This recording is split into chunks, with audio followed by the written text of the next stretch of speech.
لیکن آج اس کے کفن کے لیے ایک درہم بھی نہیں۔ کمرے میں ایک سناٹا چھا گیا، سب کی آنکھیں نم تھیں اور ہر دل میں ایک ہی خیال تھا، یہی تو اصل کامیابی ہے، جب بندہ اللہ کے سامنے خالی ہاتھ لیکن پاک دامن جا رہا ہو۔ تاریخ دان لکھتے ہیں کہ اس کے جنازے کے ساتھ ایک شخص گھوڑے پر سوار گیا اور اس نے ہاتھ میں صلاح الدین کی تلوار کی نیام پر ایک سفید چادر باندھی ہوئی تھی۔ وہ آواز لگا رہا تھا، اے لوگو دیکھو، یہ صلاح الدین کا کفن ہے، فاتح بیت المقدس، لیکن دنیا سے خالی ہاتھ رخصت ہو رہا ہے۔ یہ منظر دیکھ کر ہزاروں لوگوں کی ہچکیاں بند گئیں، بوڑھے، جوان، عورتیں، سب زارکتار رو رہے تھے۔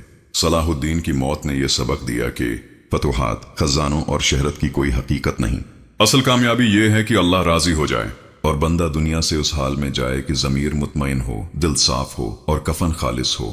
صلاح الدین ایوبی رحمہ اللہ کی وفات کی خبر جب دمشق، قاہرہ، بیت المقدس اور حلب جیسے شہروں میں پہنچی تو صرف انسان نہیں بلکہ پتھر، در و دیوار اور فضا بھی سوگوار ہو گئی۔ جیسے ہی مؤذن نے اذان دی، لوگ مسجدوں میں آئے، لیکن دل پر ایک بوجھ تھا۔ نماز کے بعد جب امام نے اعلان کیا، انا للہ و انا الیہ راجعون، صلاح الدین ایوبی رحمہ اللہ اس دنیا سے رخصت ہو چکے ہیں، تو ایک اجتماعی سسکی فضا میں بلند ہوئی۔ کچھ لوگ سجدے میں گر گئے، کچھ ہاتھ اٹھا کر رو پڑے، کچھ بچوں کی طرح بلک بلک کر رونے لگے۔ وہی بیت المقدس جو کبھی صلیبیوں کے ظلم سے کراہتا تھا، جسے صلاح الدین نے آزاد کروایا تھا، آج اس کے مینار، اس کی دیواریں، اس کی فضا خاموش تھیں، گمسم، جیسے ان کا محسن بچھڑ گیا ہو۔ الاقصی کی چھت پر پرندے جمع تھے، جیسے وہ بھی جنازے میں شریک تھے، جیسے وہ بھی رو رہے تھے۔ علماء کرام نے منبروں سے روتے ہوئے کہا، ہم نے اللہ کے ولی کو کھو دیا، ہم نے اس مرد مجاہد کو کھو دیا جو نبی مکرم صلی اللہ علیہ وسلم کی امت کا محافظ تھا۔ فقہا نے اس کی سیرت بیان کی، اس کا عدل، اس کی دیانت، اس کا خوف خدا اور اس کی زندگی کا ایک ایک لمحہ۔ عوام جو اس کے انصاف سے محبت کرتے تھے، جن کو اس نے سردیوں میں لحاف دیے، جن کے بچوں کے لیے یتیم خانے بنوائے، آج ان سب کی آنکھیں اشک بار تھیں۔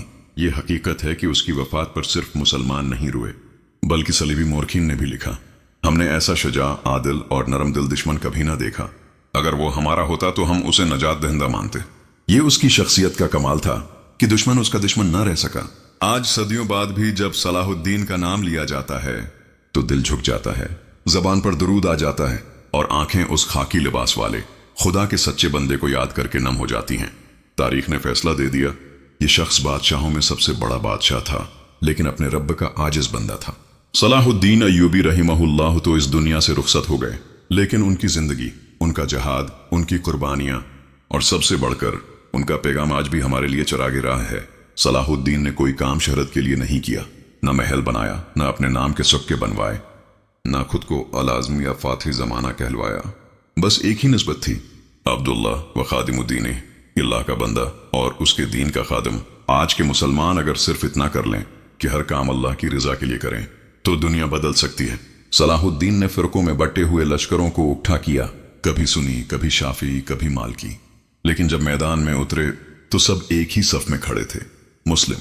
آج ہم رنگ، قوم، مسلک، زبان اور جھنڈے کے نام پر بٹے ہوئے ہیں، جبکہ دشمن متحد ہے۔ صلاح الدین کی پکار آج بھی ہے، اٹھو اور ایک ہو جاؤ، ورنہ بیت المقدس پھر چھن جائے گا۔ جب بیت المقدس فتح ہوا تو لاکھوں صلیبی قیدی صلاح الدین کے قبضے میں آئے۔ وہ چاہتا تو انتقام لے سکتا تھا، لیکن اس نے رحم کیا، عورتوں، بچوں، بزرگوں کو عزت سے چھوڑا، چرچوں کو محفوظ رکھا اور یہاں تک کہا، میرا دین مجھے ظلم کی اجازت نہیں دیتا۔ آج ہمیں بھی طاقت کے ساتھ انصاف اور انسانیت کو زندہ کرنا ہے۔ دن میں وہ میدان کا شیر تھا، لیکن رات میں آنکھوں سے آنسو بہانے والا، سجدوں میں رونے والا، قرآن سن کر کانپنے والا۔ صلاح الدین کی تلوار سے زیادہ اس کے سجدے دشمن پر بھاری تھے۔ آج کا مسلمان صرف تقریریں کرتا ہے، لیکن راتوں کو سوتا ہے۔ صلاح الدین کہتا ہے، رات کا مجاہد بنو، دن کا فاتح خود بن جاؤ گے۔ صلاح الدین کے دل میں سب سے بڑی تڑپ یہ تھی کہ اس شہر کو آزاد کرواؤں جسے میرے نبی مکرم صلی اللہ علیہ وسلم نے قبلائے اول کہا۔ وہ بار بار درود پڑھتا، امت کی خیر مانگتا اور کہتا، اگر میری جان جا بھی جائے لیکن مسجد اقصی کو آزاد دیکھ لوں تو یہی میری کامیابی ہے۔ آج ہم درود پڑھتے ہیں، لیکن اس نبی صلی اللہ علیہ وسلم کے دین کے لیے کچھ نہیں کرتے۔ صلاح الدین ایوبی رحمہ اللہ کی قبر پر آج بھی زائر روتے ہیں، دعائیں کرتے ہیں اور کہتے ہیں، اے صلاح الدین اٹھو، فلسطین پھر سے قید ہے، الاقصی پھر سے سسک رہا ہے، لیکن حقیقت یہ ہے کہ صلاح الدین نہیں مرے، ہم مر چکے ہیں۔ ہماری غیرت، ہمارا ایمان، ہمارا درد مر چکا ہے۔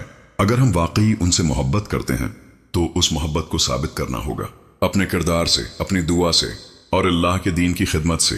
صلاح الدین کا پیغام آج بھی یہی ہے، اللہ کے لیے جیو، امت کے لیے مرو، عدل پر ڈٹ جاؤ اور حق کے لیے کبھی پیچھے نہ ہٹو۔